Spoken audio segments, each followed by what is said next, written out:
Hi students, welcome to MCQ with Malika. So बच्चों देखो, class 10th का रिफ्लेक्शन हम एक वन शॉट में करने वाले हैं जिसमें आपको पूरा रिफ्लेक्शन आ जाएगा। सो स्टार्ट करते हैं रिफ्लेक्शन। देखो रिफ्लेक्शन जो है वो कौन करता है बच्चों? मिरर्स करते हैं। अभी हमने किया जस्ट कि when a ray of light falls on a shiny surface or mirror then come back in the same medium with different angle and this angle is known as incident angle and this known as reflected angle and this ray is known as incident ray and this ray is known as reflected ray बच्चों। और ये जो angle है, जब हम angle इस side लगा रहे हैं तो ये शो कर रहा है कि ये रे इधर आ रही है। ये एंगल हमने, ये एरो हमने ऐसे लगाया तो शो कर रहा है कि ये इधर आ रही है रे। तो ये एंगल, ये जो एरो है ये हमें शो करते हैं। Angle i should be equal to angle r. ये तो हमने बताया कि प्लेन मिरर के केस में कि ऐसे रिफ्लेक्शन होता है। This is the phenomena of reflection. अब देखो रिफ्लेक्शन ऑफ लाइट जो है वो कैसे होती है, कितने टाइप के मिरर्स होते हैं, क्या फिनोमिना है बच्चों। क्लास 10 के बेसिस पे 2 टाइप के मिरर्स जो है हमने करने हैं। कौन कौन से करने हैं बच्चों? कॉन्वेक्स करना है एंड कॉनकेव करना है। अब ये कॉनकेव और कन्वेक्स मिरर्स हैं क्या बच्चों? अगर हम बात करते हैं एक होलो स्फीयर की, अगर एक होलो स्फीयर को बीच में से कट कर दिया जाए, यहां से हमने क्या कर दिया बच्चों? कट कर दिया। इसे मैं रब कर देती हूं। ये हमने क्या किया बच्चों? क्या किया हमने? इसको बीच में से कर दिया कट। एक होलो स्फीयर, खाली स्फीयर को हमने कट कर दिया। अगर हम इसको अंदर से पॉलिश करते हैं, हमने क्या किया? इसको अंदर से ये पॉलिश्ड है और ये जो है बाहर से पॉलिश्ड। ये अंदर से जब पॉलिश होगा तो ये जो मिरर बनेगा बच्चों, इसको हम क्या बोलेंगे? कन्वेक्स मिरर बोलेंगे। कौन सा मिरर होगा बच्चों? ये कन्वेक्स मिरर होगा। पार्ट एक स्फीयर का है, दोनों मिरर ही एक पार्ट ऑफ स्फीयर है। ये क्या है? कॉन्वेक्स मिरर है। एंड ये वाला जो बच्चों होगा वो कौन सा होगा? कॉनकेव मिरर होगा। सबसे पहले तो इन दोनों को क्लियर कर लो कि what is convex mirror and what is concave mirror. जो ये हमारा है, जो आउटसाइड पे पॉलिश नहीं है, इनसाइड पे पॉलिश है, तो वो क्या होगा? कन्वेक्स होगा। ये कनकेव है। आपको जैसे अच्छा लगता है, कुछ बच्चे हाथ को करके करते हैं कि इस साइड वाला जो है, अगर हम हैंड को करें तो ये हैंड हमारा ऐसे सी बनाता है, तो ये हमारा होगा कन्वेक्स। पॉलिश इस साइड है। ये वाला हाथ जो होता है वो इस टाइप के, वो कनकेव है। तो ये कन्वेक्स हो गया, ये कनकेव हो गया। जैसे भी आपको मेथड से ठीक लगता है आप वैसे कर लो। नहीं तो ये होलो स्फीयर, इनसाइड पे वैक्स से याद रख लो कि अंदर वैक्स लगा दिया, अंदर पॉलिश कर दी, तो ये कन्वेक्स मिरर है। और ये क्या है बच्चों? कॉनकेव मिरर है। दोनों को आइडेंटिफाई कर दिया, कन्वेक्स और कनकेव मिरर को। इसको कन्वेक्स मिरर को हम बोलते हैं डाइवर्जिंग मिरर। इसका अनदर नेम है diverging and concave mirror is converging mirror. क्या मीनिंग है डाइवर्जिंग? इसके ऊपर जब रे ऑफ लाइट फॉल करती है तो ये क्या करता है? डाइवर्स करता है, लाइट को ऐसे फैलाता है। इसलिए कॉन्वेक्स मिरर को बोलते हैं diverging mirror. And concave mirror के ऊपर जब हम क्या करते हैं? रे ऑफ लाइट डालते हैं, तो ये क्या करता है बच्चों? ऐसे एक जगह पे इकट्ठे करता है लाइट। ये ऐसे ऐसे एक ही पॉइंट पे क्या होती है? कन्वर्ज, इकट्ठी होती है, फैलती नहीं है। That's why concave mirror is also known as converging mirror and convex mirror is known as diverging mirror. तो आपके एमसीक्यू क्वेश्चन आएंगे, दोनों के आप नेम बता सकते हैं डिफरेंट डिफरेंट। देन हमने जो हमारा अनदर पार्ट है बच्चों, वो करने हैं पैरामीटर्स। अब अगर आपको देखो ये पता चल गया ना कि ये एक सर्कल से, तो आप पैरामीटर बहुत इजीली कर सकते हो। अगर आपने पैरामीटर्स जो प्रिंसिपल, फोकस, ये सब पॉइंट्स कर लिए तो आपको इसके इमेजेस भी इजीली आ जाएंगी। देखो क्या है बच्चों, ये हमें पता है कि ये पार्ट ऑफ स्फीयर, अभी हमने जस्ट किया कि ये part of a hollow sphere है। तो कुछ एक टर्म्स आएंगे ऐसी, ये हमारे पास है। हम दोनों के लिए एक साथ ही करेंगे बच्चों। टर्म्स क्या क्या हैं आपके पास? क्या है? अगर हम एक स्ट्रेट लाइन पास करते हैं, हमें सबको पता है कि अगर एक सर्कल है तो उसका क्या होगा? एक सेंटर पॉइंट होगा। This centre point is known as centre of curvature which is donated by capital C. ठीक है। अब अगर आप इसके लिए भी बात करेंगे तो इसके लिए भी सेंटर ऑफ कर्वेचर है, इसके लिए भी सेंटर ऑफ कर्वेचर है। मिडिल का जो पॉइंट होगा वो सेंटर ऑफ कर्वेचर है। क्यों है? क्योंकि ये part of a hollow sphere है। तो सेंटर ऑफ कर्वेचर कहां पे होगा बच्चों? जो ये इसके मिड का पॉइंट होगा उसे हम बोलेंगे centre of curvature. and the midpoint of the mirror.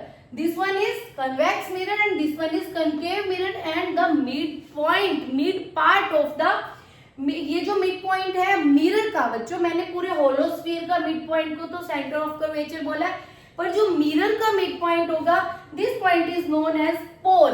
क्या बोलेंगे इसे? पोल बोलेंगे. इसे भी हम क्या बोलेंगे बच्चों? पोल बोलेंगे, जिसे हम किससे डोनेट करते हैं बच्चों? कैपिटल पी से डोनेट करते हैं. देन क्या है? This distance P and C, this distance is known as the radius of curvature. Radius of curvature, हमें सबको पता है कि अगर कोई सर्कल है तो उसका जो हाफ होता है, पूरा का पूरा ये जो हाफ होगा हमारा, उसे हम क्या बोलते हैं? रेडियस बोलते हैं. तो this point is known as radius of curvature and donated by capital R, and this is also radius of curvature. इसे भी हम क्या बोलेंगे? कैपिटल आर से ही डोनेट करेंगे. पोल पता चल गया, सेंटर ऑफ कर्वेचर पता चल गया, रेडियस ऑफ कर्वेचर पता चल गया. नेक्स्ट हमारा है प्रिंसिपल एक्सिस. प्रिंसिपल एक्सिस क्या होती है? ए रे ऑफ लाइट या ए स्ट्रेट लाइन जो किस किस में से पास कर रही है? पोल में से पास कर रही है और सेंटर ऑफ कर्वेचर में से पास कर रही है. तो ये वाली लाइन को जो हमारी स्ट्रेट जा रही है सेंटर ऑफ कर्वेचर में से और पोल में से पास होके जा रही है, this point is known as principal axis. ये क्या है? हमारी प्रिंसिपल एक्सिस है. ये हमारी सबसे इंपॉर्टेंट है बच्चों. क्या है? Principal axis. ये लाइन बहुत इंपॉर्टेंट है. ये रे ऑफ लाइट हमारे लिए बहुत मायने रखेगी आगे जब हम रूल्स करेंगे. तो प्रिंसिपल एक्सिस है. अब हम देखेंगे फोकल लेंथ क्या है एंड फोकस क्या है. फोकल लेंथ क्या होती है बच्चों? अगर हम बात करते हैं कि हमारे पास जो है ये वाली डिस्टेंस को हम रेडियस ऑफ कर्वेचर भी बोलते हैं एंड हम इसे बोलते हैं फोकल लेंथ. ठीक है, और क्या बोलेंगे हम इसको? स्मॉल एफ से भी डोनेट करते हैं. एंड फोकस क्या होगा? फोकस जैसे मैंने बोला कि यहाँ पे क्या है, सारी रे ऑफ लाइट क्या करेंगी? डाइवर्स कर रही हैं, पर एक पॉइंट पे क्या होंगी? वो मीट होती दिखाई देंगी कि कहीं ना कहीं मिट रही है. आप इसे मत करो, focal length is always half of the radius. तो यहाँ पे क्या होगा बच्चों? ये फोकस है जहां पर सारी रेज ऑफ लाइट क्या करती हैं? मिलती हुई मीट होती दिखाई देती हैं.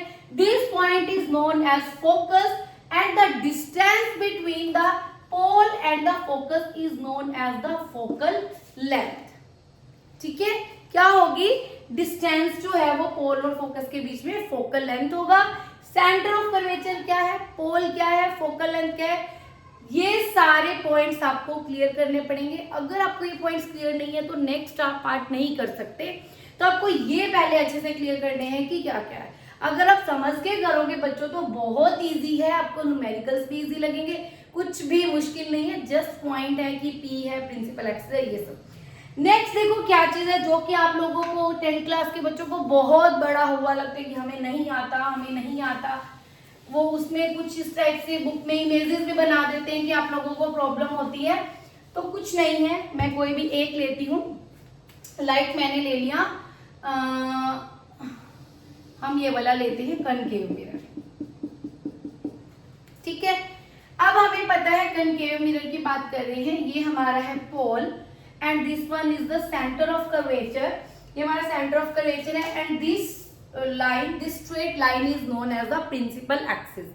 रूल नंबर 1 क्या है? देखो, रूल नंबर 1 हमारा ये कहता है कि when a ray of light passes straight the principal axis, जब वो स्ट्रेट प्रिंसिपल एक्सिस पे कोई हम रे इंसिडेंट करते हैं, then after falling this incident ray कहां से होके जाएगी? सेंटर में थोड़ा पास बना दिया, हम बनाते हैं सेंटर. यहाँ सेंटर ऑफ कर्वेचर में से होके जाएगी ऑलवेज. ये रूल है कि जब भी रे ऑफ लाइट कहां पे जा रही है? स्ट्रेट जा रही है, तो वो कहां से जाएगी बच्चों?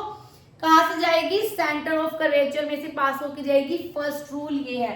कहीं से भी इंसिडेंट बाहर से आ रही है, स्ट्रेट आ रही है, प्रिंसिपल एक्सिस की स्ट्रेट आ रही है, तो वो इंसिडेंट के बाद क्या होगी? सेंटर ऑफ कर्वेचर में से होके ही जाएगी. फर्स्ट रूल ये है. सेकंड रूल ये है कि अगर सेंटर ऑफ कर्वेचर में इंसिडेंट होती है तो सेंटर ऑफ कर्वेचर से ही क्या जाएगी? वापस जाएगी. जिस एंगल पे वो कर रही है उतने एंगल से क्या करेगी? वो रिफ्लेक्ट करेगी. तो फर्स्ट रूल क्या था? स्ट्रेट जा रही है, सेंटर ऑफ कर्वेचर में जाएगी. सेंटर ऑफ कर्वेचर पे इंसिडेंट हो रही है, सेंटर ऑफ कर्वेचर में से ही बाहर जाएगी. थर्ड रूल है, हमने करा ही है, जितने एंगल पे इंसिडेंट हो रही है उतने एंगल पे क्या होगी, रिफ्लेक्ट होगी। ठीक है, क्या है, जितने एंगल पे हो रही है उतने ही एंगल पे क्या होगी बच्चों, रिफ्लेक्ट होगी। तो ये रूल्स हमें करनी है। ये रूल्स के बेसिस पे जब आपके नेक्स्ट इमेजेस फॉर्मेशन है ना, तब मैं आपको ये रूल्स दोबारा से रिवाइज कराऊंगी। देखना आप लोगों को कितना इजी लगेगा कि ये बहुत इजी है मैम, और उसी के बेसिस पे ही हमारे सारे क्या है, साइन कन्वेंशनल है और ये सब है। साइन कन्वेंशनल चलो हम नेक्स्ट वीडियो में करते हैं कि हमारे साइन कन्वेंशनल क्या होते हैं। तो reflection and parameter of reflection इसमें अच्छे से कर लेना, बाकी हम अपने नेक्स्ट वीडियो में करेंगे। मुझे फीडबैक जरूर देना कि आपको कितना समझ आया, कुछ टॉपिक क्लियर हुआ या नहीं हुआ। तो अगर अच्छी लगी वीडियो तो फ्रेंड्स के साथ शेयर करना, लाइक कर देना और सब्सक्राइब कर देना। Thanks for watching, bye bye.